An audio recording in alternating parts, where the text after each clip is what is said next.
And we have some exciting news in regards to the award show this year. Now, unfortunately, the Dolby Theater was occupied for this weekend, so we will not be able to host the show there. But what we are doing is letting you guys present awards. So currently, it's going to be a first-come, first-served basis. We'll pretty much check out which awards there are, and whichever award you'd like to present, send me a DM on Twitter or Instagram, just pretty much saying what award you'd like, and next week before the awards, we'll hit you up, we'll let you know what the results are, and you're just going to make a video of you presenting the award and giving away the winner. I like that. Nice. I really like that. Fan interaction, Blake. Way to go. Whatever award you guys like I said, it's going to be a first-come, first-served basis, and if you don't get an award, well, we're sorry about that, but maybe there will be other opportunities for more fan interaction later on in the future. But guys, we did our spiel. It's time to finally talk some college football. And what better thing to talk about than the national championship? As we mentioned, it was Alabama, it was Georgia. Now, really quickly, I'm seeing things saying that was a top 10 national title game of all time, which I don't think it was. That first half was atrocious. That first half was awful.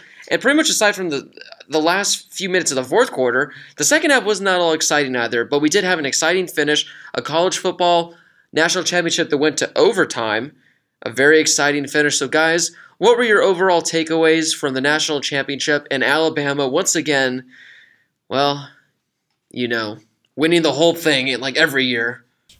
Yeah, Blake, I actually totally agree with you. I don't think this is a top 10 college football championship game of all time.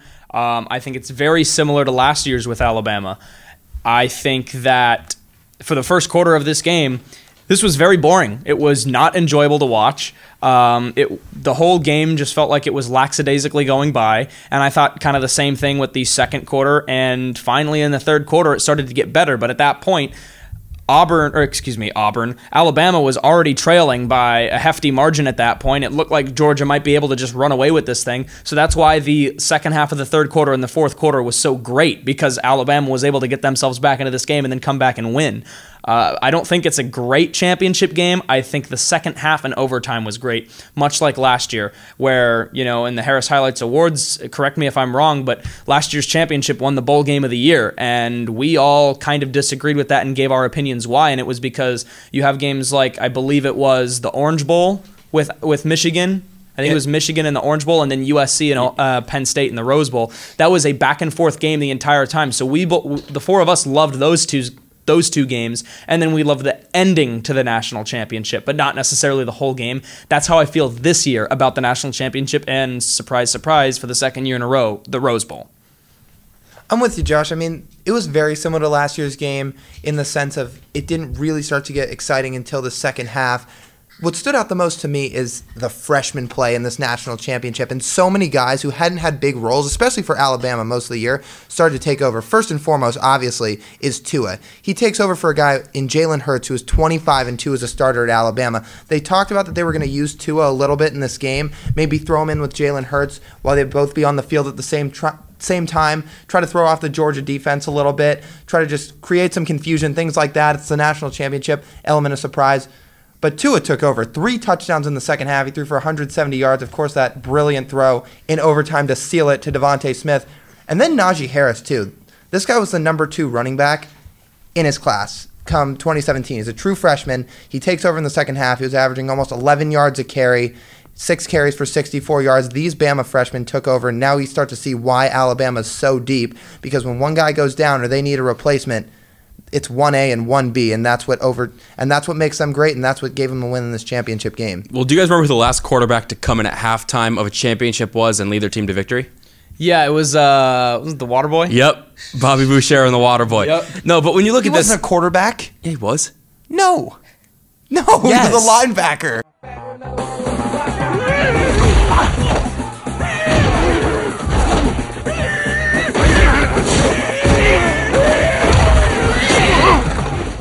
No.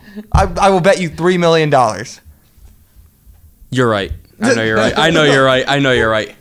The leading rusher for Alabama, freshman. Leading receiver for Alabama, freshman. Leading tackler for Alabama, freshman. Leading quarterback, obviously passer for Alabama, was a freshman. The 4 major statistical categories, all for Alabama, were all freshmen. That says something about this Alabama team. Lyle, I noticed when you mentioned Tua, you didn't go for his last name there. Tagovailoa. Tagovailoa. Tua Tagovailoa. That's one that we're... Same high school as Marcus Mariota.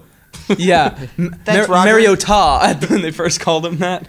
Coming into the game, they were mentioning that Tua was going to be getting snaps because he's just a much better passer than Hurts, and then Jalen Hurts has that absolutely horrendous first half, and everyone kind of just assumed that Tua was going to be out there for the second half, and he was, and my goodness. A segment in its own is going to be where is Jalen Hurts going to transfer to, because I think it's safe to say he officially lost his job after that one, but Tua comes in, oh what, you don't think he's going to transfer? No way! I'm not ready to say that. I'm not going to say no way, but I'm not just going to write Hurts off yet. This is a guy that led his team to a 12-1 record and a berth in the national championship, and this was something I was going to 2 years in a row as a true freshman, and was nothing but supportive of Tua. Yeah, I think exactly. Manny Wilkins could have led that team to a 12-1 record. That Alabama team could compete with some NFL teams, I think. No. Yes. There is There's never on earth can a never. college team compete with an NFL team ever. Never. No, I think it's a 90%. Maybe he doesn't transfer, but I think it's 90% certain that it's going to be Tua's job going forward. Unless something happens to Jalen. Who's the better quarterback? Who's the better quarterback? We can't answer that. We saw Tua. Tagovailoa for one half of football. I'm not saying I wasn't impressed, but he was a true freshman who played one half of football the entire year. He put him in for blowouts and stuff like that. Yeah, well, he was the number one dual threat quarterback coming out of high school for a reason. Okay. Why wasn't he named the starter when he came out? Exactly. Because Jalen Hurts led his team. Exactly. Right there. Jalen Hurts led his team to a national championship. But now we've seen what Tua can do, and Tua won the game for them. Yeah, if he would have stuck with Hurts would have lost the game. We've also seen what Jalen Hurts has done 2 years at Alabama. Like I said, I think most quarterbacks could win 10 or 11 or 12 games with the way this team is set. True, but that's something that we've always talked about with an Alabama team. We've said it multiple times on this show throughout the last 2 seasons that Alabama has quarterbacks that turn out to be nothing special. Greg McElroy was not a Heisman caliber quarterback. Neither was A.J. McCarron. Jake Coker win, by the way. Jake Coker If Jalen Hurts was to go to Florida, how many wins would they have next year? Jalen Hurts? If Jalen Hurts went to Florida, how many wins would Florida have? More than they had this year. Well, that doesn't take much. 10 times better than. Well, that doesn't take much. I'm just saying, I think Tua is the best quarterback they've had in a long time, and but he's played one half of football. I'm not disagreeing. I know maybe Josh feels a little strongly or more strongly about this than I do. I'm not disagreeing, saying he's not really good. But like Josh just said, he played one half of football. And he lit up one of the best defenses in the country. But you got to let him play a full year. I'm just saying. He didn't play the first half of that game. He only played one half. Yeah, and he lit him up for 3 touchdowns. I don't know. I think it's Tua's. It's officially Tua's to lose. You want to know what I think? I think Georgia wasn't prepared for Tua, and they were thrown off in the second half by a completely different style of play. I know they're both dual threat quarterbacks, but Tua's a better pocket passer. I think honestly he's a little faster than Jalen Hurts. So again, maybe he's the better quarterback, and maybe he gets it done. But if you give Georgia over a week to prepare for this guy, they would have been way more ready than they were just having to go out for the second half. Oh, change a quarterback. Oh, look how good he is. When Jalen Hurts does that, leads the team to a national championship 2 years in a row, and you let this guy play one drive, that's not how Jalen Hurts earned his job. He didn't play one half of football. He didn't play one drive of football and earn his job. He earned it through consistent play. And right now, Tua Tagovailoa has not shown that. I'm not saying he's not a good quarterback. He might be the better quarterback. But has he 100% earned the starting job? No, he has not. No, I don't think so either. I think if they battle You're not over here getting pity points for playing for 2 years. If you're the better quarterback, you're going to start, and that's why Nick. And as of right now, Jalen Hurts has proved that he is because of his on-field quarterback play. It's different with Barnett because he played 2 drives in his career and got yanked. Jalen Hurts is 25-2. If you had to win a game tomorrow, who would you have as your quarterback, Jalen Hurts or Tua? I don't know. That's why they should. No, I'm not going to say that yet, but I think they should both battle. Without a doubt, have Tua. Okay, well, I would have them battle out in camp. Did you know who he was? Jalen Hurts is 0-2 in national championships. Let me ask you this. What do you mean? Bama just won. Bama just won a week ago. I'm not giving him that win. Okay, well, then he's 0-1. Then he's 0-1. All right, he's 0-1 with a bad first half. Then he's 0-1 and lost on the last play of the game, Blake. Did you He know? still hasn't won. Let me ask you a question. Did you know who Tua was before this national championship? Yes. Did you really? Yes, I knew that he was an amazing recruit that for some reason has not played a single. And would you have started him over Jalen Hurts? to start the game. Yeah. Not to start the national championship, but going into that second half, I would have. One half. After seeing what Jalen Hurts was doing, yes. Okay, quarterbacks can have bad games. We've all talked about this. But in the national championship, that was a bad first half. He was like, had like 20. What were his Sam stats? Darnold had a bad game too, Blake. Look, you let them battle it out in camp. I'm not ready to give either one of these guys the starting job yet. Let them battle it out. Will that happen? Probably not. Jalen Hurts is probably going to transfer, but I'm not ready to name two of the starter. However, he's got a bunch of talent. So does Jalen Hurts. I think they should battle it out in camp. Getting off this topic, we're going to go back to that freshman point that I brought up a second ago. The leading receiver, like I said, was a freshman. One catch, Smith, 41 yards. And that was the game winner, too. Yeah. Not a bad stat line, but your other receivers, 32, 29, 28, 28. I mean, Calvin Ridley had the one touchdown, but he didn't have a big game. He had 4 receptions for 32 yards. Which you'd think you'd get more out of him in the national championship. Yeah. Brady, you have I'm pulling up the stats. It's loading right now, but you have the stats in front of you right now. What was the highest number of receptions in that game for any receiver? It was Ridley with 4. Yeah, Ridley with 4. Ridley had 4 for how many yards? Any team? Well, then Riley. No, for Alabama. 4 for 32. 4 for 32. That's not very good. And I'm not saying that's on unless you want to count Devontae Smith with. No, most receptions. Is what okay. Receptions, 4. Yeah. No, that just shows that the Alabama offense, and in my opinion, I think the statistics can back me up a little bit, that the Alabama offense just wasn't moving the ball. Also, we need to talk about is the fact that, number one, that Alabama kicker, he was saved by no other, because if Alabama doesn't come back and win, this guy is being considered the number 1 choke artist of the 21st century because he missed that field goal as time expired, where pretty much he was set up perfectly. I mean, it wasn't that far of a field goal. And that thing goes, hit into the stands. He misses it, and all of a sudden he's public enemy number 1 in Alabama. They have this great win in overtime. Everyone forgets about that. So Georgia, they had their chance, but man, everyone forgets about that just massive blown kick by Alabama. Andy Papanastos. One of the greatest names. The names in this national championship could have been something on their own. Blankenship. Tagovailoa. Really quickly, guys, I want to get your thoughts on Jake Fromm and his performance in that national championship. 2 interceptions, 1 touchdown. He was 50%. One of those interceptions was not his fault at all. He hit the receiver. Receiver turned to go upfield, popped the ball out of the air, and got taken. So, yeah. Yes, it was 2 interceptions, but it was really only 1. It was just he just didn't have a great game. I mean, Jalen Hurts didn't have a great game. You know? You got to remember that he's a true freshman, and he's younger than all of us are. I mean, and he was on the biggest stage of his life. I think he's going to be an unbelievable quarterback a couple years down the road. I think he's going to be something incredibly special, and he was for most of this year. Even if he wasn't the most efficient passer in the world, you could see he's got it in him. He threw for 232 yards. Like Brady said, one of those interceptions was not his fault. I think of this Georgia team, what I'm going to miss the most is that running back duo between Sony Michel and Nick Chubb. Those guys I think are going to both go on to be NFL studs. They might go first round. They might be day 2 guys at the latest. But those guys are both going to be fun to watch, and they were a lot of fun to watch at Georgia.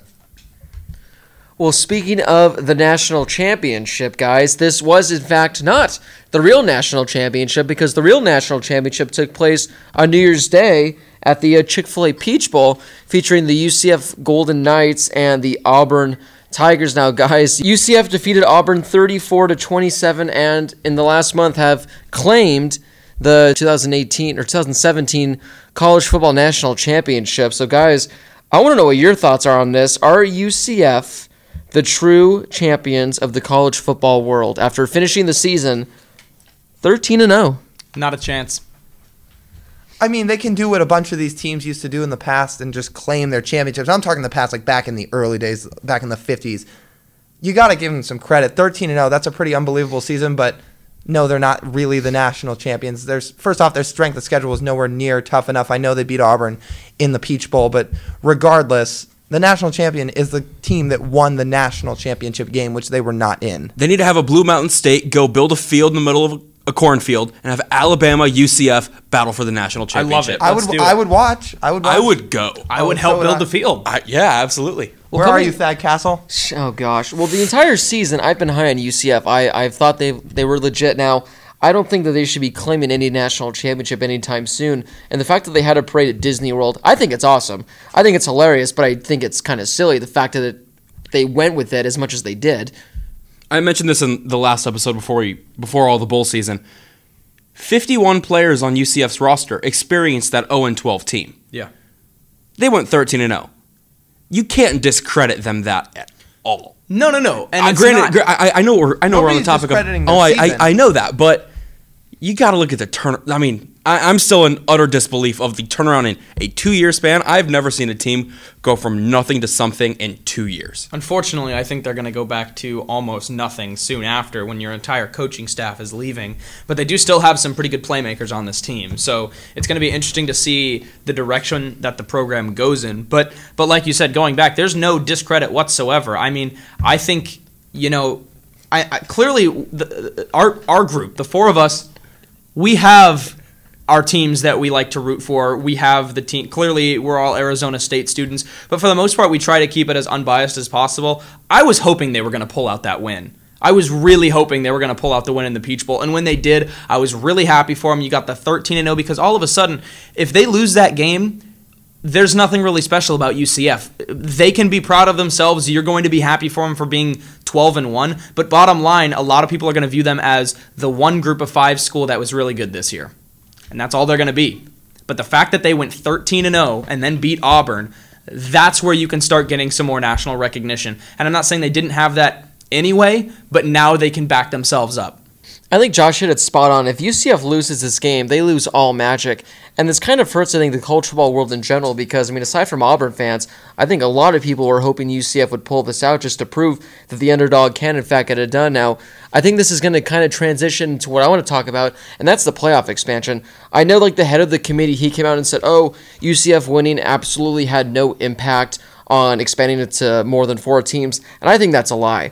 I mean, because the whole reason that they didn't want to expand was because of that one team last year with the Western Michigan. This year with the UCF, because of the strength of schedule, they figured, why are they going to put them in the college football playoff? If anything, UCF finally showed that there should be, if there's a team in a non-Power 5 that goes undefeated that can make a legitimate case that they should be there, UCF absolutely just did that. So, like I said, you guys might have your own different opinions on if it should expand or not, but I think with this UCF win, maybe not next season, but without a doubt, this should be the reason it expands. Because if you would have put UCF in this college football playoff, we saw them just beat Auburn.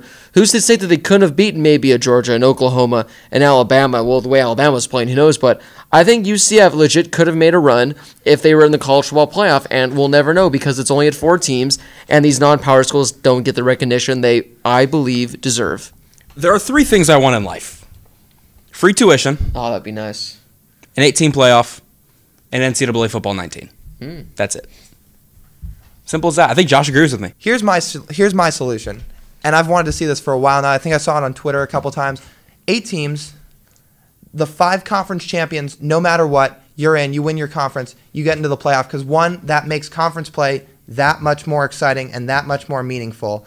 1 spot goes to the best group of 5 team out there, so it gives every group of 5 teams something to play for, something to hope for. You got to go for the undefeated season, but it gives you something you're playing for. And then the final 2 are at-large bids. So a team like Alabama this year, who didn't win their conference, but they're still one of the best teams in the country, they get in. A team like Notre Dame, who's not in a conference, they go 12-0, they still get in.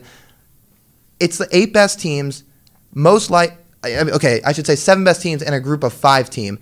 And the first round of the playoffs, I say you play it at home. I think that would be fantastic. I think that would be a great for just the sport of college football in general. This is something I want to see. Is it ever going to happen? I don't know, but that's my solution for the college football playoff. And here's the thing: the way that I have always, I'm going to give my idea and then say why I now favor Lyle's idea over my own. And it's something that I've said on the show before. 6 teams, number 1 and number 2 each get a bye, and the playoff games are not the Rose Bowl, not the Fiesta Bowl, not the Cotton Bowl, not the whatever bowl. Your playoffs are played right after your conference championships. That way, a team can't win the Rose Bowl and the national championship in the same year, because frankly, I think that's stupid. I think that's a whole lot of hardware going to one team. So that's why, we've had our talk about bowl games. Some schools, when you have those direct bids to play in a certain bowl game, that's essentially what you're playing for at the beginning of the season. So when you're in the Pac-12, here at Arizona State, think about what are the Devils playing for? At the state of the program right now, you're not playing for a national championship. You want to go to the conference championship, you want to go to the Rose Bowl. Is that fair to say? I'm getting nods from all around the room. Yes. Thank you. We're on the radio. Words, yes. I know. So with that being said, you play the you play the playoff games the week after the conference championships. The whole season can get pushed back 1 week. After those playoff games, that's when everybody else gets sent to their bowl games. After the conference championship, after the playoffs. So that way, once you get down to the end of the season, then you can have your no longer BCS, but your New Year's Six bowl games, and then your national championship. And that's the way that I've always thought that it should be played, because also I'm not a huge fan of just football after football after football. As much as I would love that, these guys are going to get hurt. You're going to get hit in college football. You're going to get hit in sports in general, so you don't want to risk more injuries with more games. That's why I think you should limit it. But the reason why I like Lyles so much all of a sudden, and why I've completely... I don't hate my idea. I still think I'm still a fan of it. But the reason why I love Lyles' idea is because if you have a team like UCF, people are going to say, well, why can't they claim national champions if they're never going to get a chance to go prove themselves in the playoff? Now here's your chance. And I'm not saying you take the 8 best teams. You actually rank them 1 through 8, but you give that best group of 5 team a chance. And then I still think that the playoffs should be played after conference championship week. And then after that, after your home game in the first round of the playoffs, then see who the national champion is. Because we all know FCS goes a full playoff. Which is amazing. So you're going to give these guys a month off of football? After that, say they win that first playoff game, would you have the national championship after those New Year's Six bowls? Yeah, I would. So you're going to give them almost essentially a month off of football? About 3 weeks, I would say. Okay. I mean, that's kind of what it is anyway. Yeah. You kind of get 3 weeks off, and then your playoff game, and then a week later you get the championship. I just got lost in where you were explaining. I'm sorry. And the only thing that's been like a dispute to my idea is people have said, well, I don't think it should be a slam dunk that every conference champion gets in. Well, let's be honest. Most of these teams in the college football playoff right now win their conference anyway. This year, the only team that didn't was Alabama. So it doesn't change that much. And then the home games, I think it just makes it great for the fans to not have to travel that far and get to see their team at home in a playoff game. Sorry, go ahead, Blake. No, because I'm going to go for a bit so you can finish off. Okay. And that's one thing that the NHL used to have a problem with is you could win your division in the NHL and you could have a horrible division. Well, if you won your division, boom, you're one of the top 3 seeds because you won your division. So there could be a team behind you in the playoff seedings that is better, that has more points, that has scored more goals, but you can't get above them because they won their really crappy division. So in this college football playoff ranking, the way that Lyle has it, say, just like this year, USC wins the Pac-12 conference. Clearly, USC is not one of the top 4 teams in the country, so you eliminate one of those the top 4 means nothing. It's the top 8. So if you want to rank Alabama as the number 2 team in the country, even though they didn't win their conference championship, go ahead, put USC at 8, but give them a playoff spot. Or at least, since they won their conference championship, give them a home game. So put them in position to have a home game. But I'm not saying by any means should the conference champions necessarily be one of those top 4 teams, because the top 4, I think, should be completely thrown out. Oh, I agree with that, too. If there's some conference champion that, say Arizona State, just because we all go there for an example, if they somehow win the South and they play in the Pac-12 championship and they pull off an upset win, they shouldn't be ranked at 3. That's baloney. But you should put them in the playoff because they won their conference. Like Josh just said, you put them at 8. You put the teams that are clearly better than them ahead, but you give them a chance to win a national title for winning their conference. I like everything you guys have said. I think we're onto something, Lyle. I agree that I don't think these playoff games should be like at the Rose Bowl, at the Cotton Bowl. I think you have like a playoff game at Jerry World, and you just have it, the playoff game. You have a playoff game at Orlando or at Jacksonville, wherever they play those other bowl games. Have one there. Have one like in Houston. Nah, you got to have it in cold weather city so it eliminates the week. Oh, gosh. Have one in Indianapolis at Lucas Oil. Just have them there. Just call them the playoff games and do that, because I don't like how the Rose Bowl now loses its touch. Yeah. And really quick, and if you lose your playoff game, then you still get placed into another bowl game based on how you did in your playoff game. So, and this is what I think. No, that's well, like I always thought it was a good idea to have it where it's the 5 conference winners and then the other 3 better teams that don't win it, but what Lyle said is spot on. Imagine how much more exciting this would make conference play in the conference championships.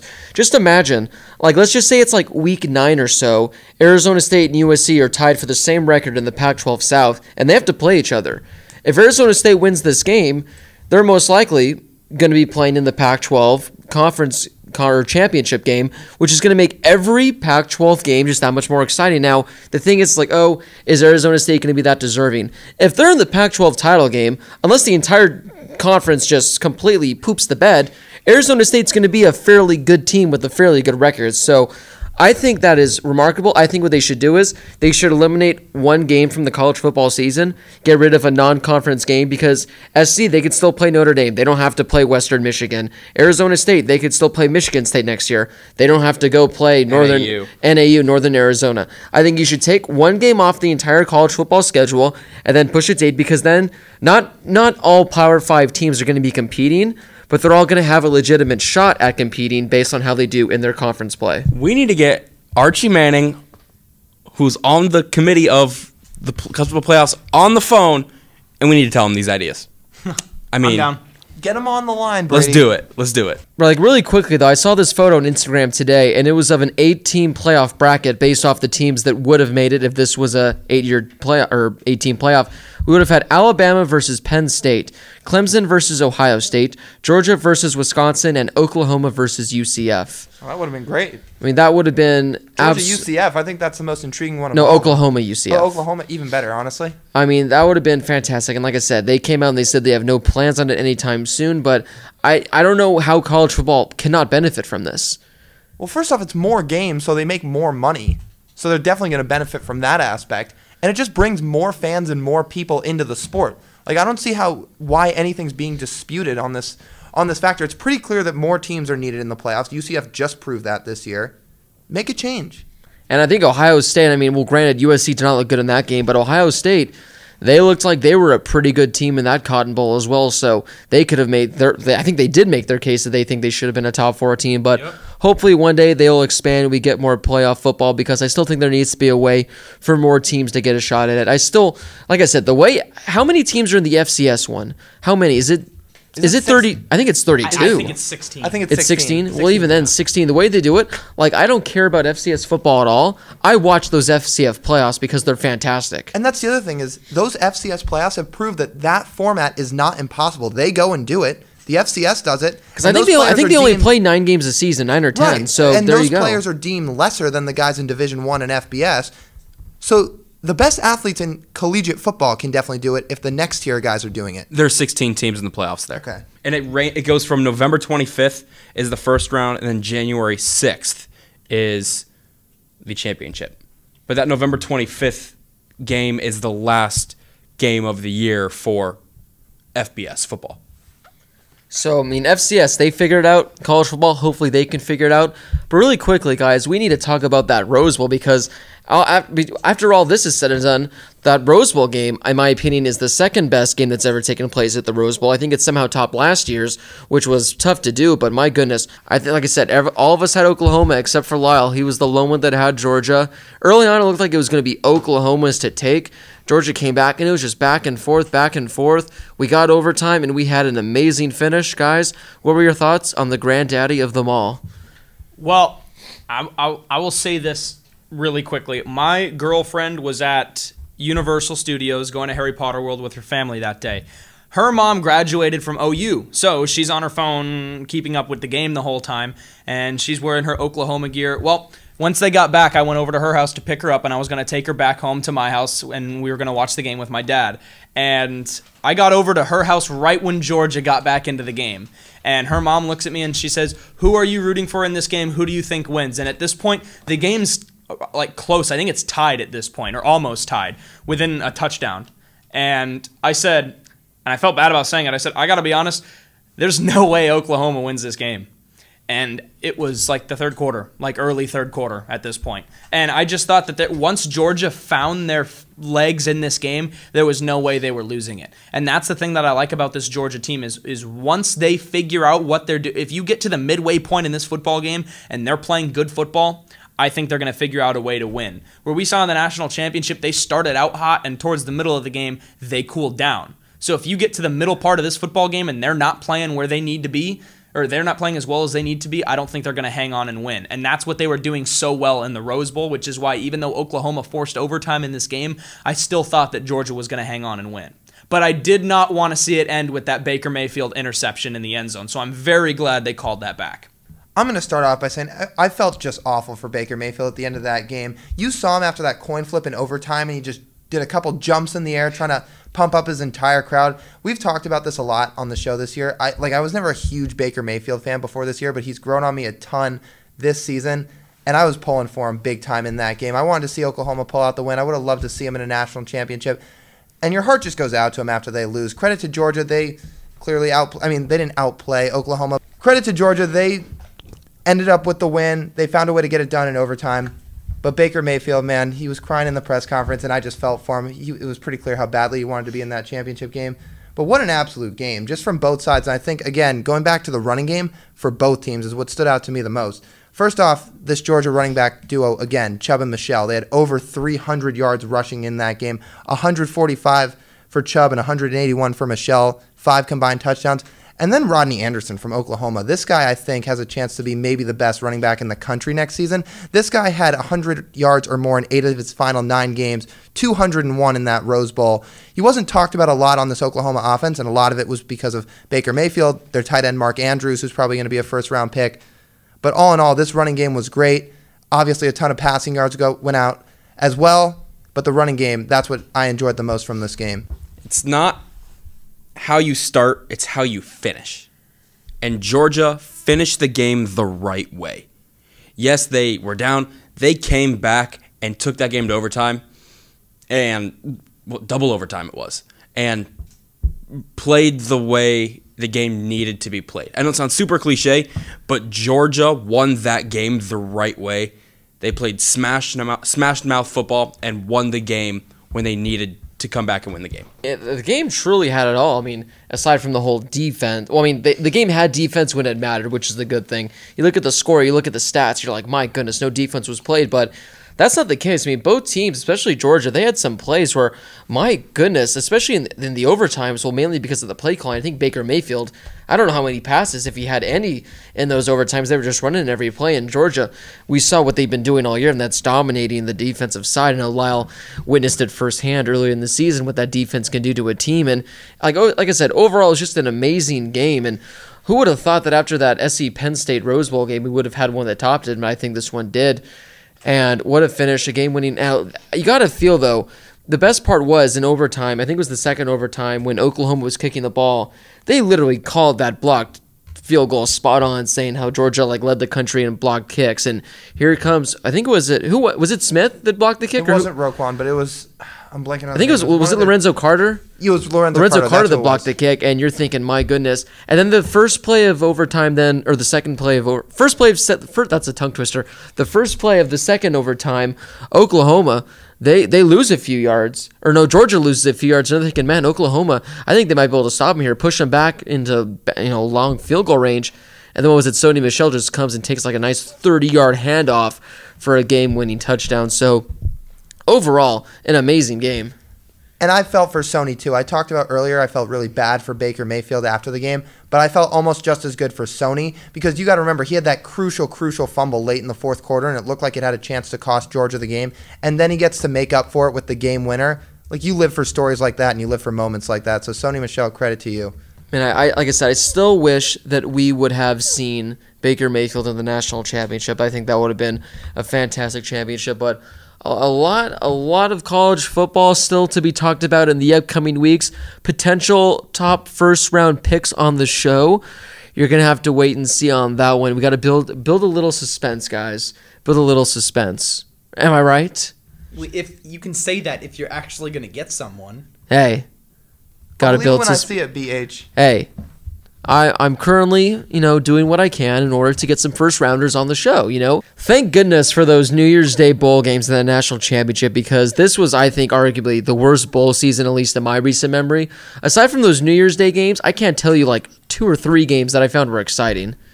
Honestly, and this killed me to make my pick for this game, but the Foster Farms Bowl was a fun game to watch. Well, the finish of it was. I watched that game, and most of that game was boring as well. The final 2 minutes were exciting. The fake knee to end the half was really interesting play call. But I think it's time we talk about the bowl game that is really on everyone's minds, and that is, without a doubt, the Cheribundi Tarts Cherry Boca Raton Bowl. But no, in all honesty, another bowl game that I actually did like was, what was it? Was it the Military Bowl or the Armed Forces San Diego Bowl? State San Diego State Army. That was a good bowl game. Yeah, that was a good game. oh my gosh, was that a tough game to watch because Army had possession for like 10 All of minutes it. on the entire time. That was tough to watch. But that was an exciting finish when they went for 2 and they got it. I mean, it's a meaningless bowl game. You might as well go for 2 on every play. They didn't have a completed pass. That's because they only threw the ball once.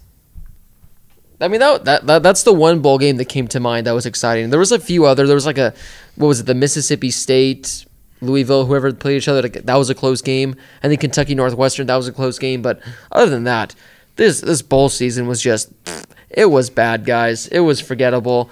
And based on my bowl picks, it was definitely forgettable for me as well. But guys, we are going to be back next week, as we mentioned, for the 2nd annual Harris Highlights Award Show. Have you guys voted yet?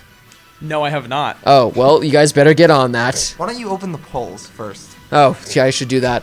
So the polls are going to be open when this video is live. Go and vote. Have your friends vote. Have your family vote. Hey, go next door and say, hey, neighbor Bob, do you want to vote in this poll as well? Maybe he knows a little more about college football than you think. Get as many votes as we can because, like I said, it's going to be a very exciting award season. And like we mentioned, you guys can present the awards yourself. First come, first serve, whatever award you want. I know that best tight end is going to go quickly. That's the one I think is going to go fast, guys. The best tight end. I'm kidding. That's going to be last on the list. I mean, it's probably going to be Whoever gets the best tight end award, I'm sorry. It's what we had left. I mean, it's probably going to be Mark Andrews. We'll have to wait and see. That's why the fans vote. I don't know, guys. I can't name a tight end. CJ French Love. J.J. Wilson for the first 3 games of the year. Well, it'll be exciting to see. Make sure you follow all of us on Twitter to keep up to date with what we're up to. We are going to be back next week for the award show. If there are any topics you'd like for us to discuss on future episodes of the show, whether that's like top 5s for anything of all-time college football, whether that's, mock drafts, whether that's any news, head coaching changes, if we were GMs, what would we do? Just literally anything. Phone-in interviews for you guys as well, Q&As, whatever you want, comment below and let us know. But for our executive producer, Brady Klain, and our 2 great analysts over there, Josh and Lyle, this has been Blake Harris. Make sure you go vote, and we will see you guys next week. Also, guys, the dress-up memo is suits next week, so dress to impress, boys. Oh, I will. Like, I think I'm joking. Can we please Have a great week, everyone.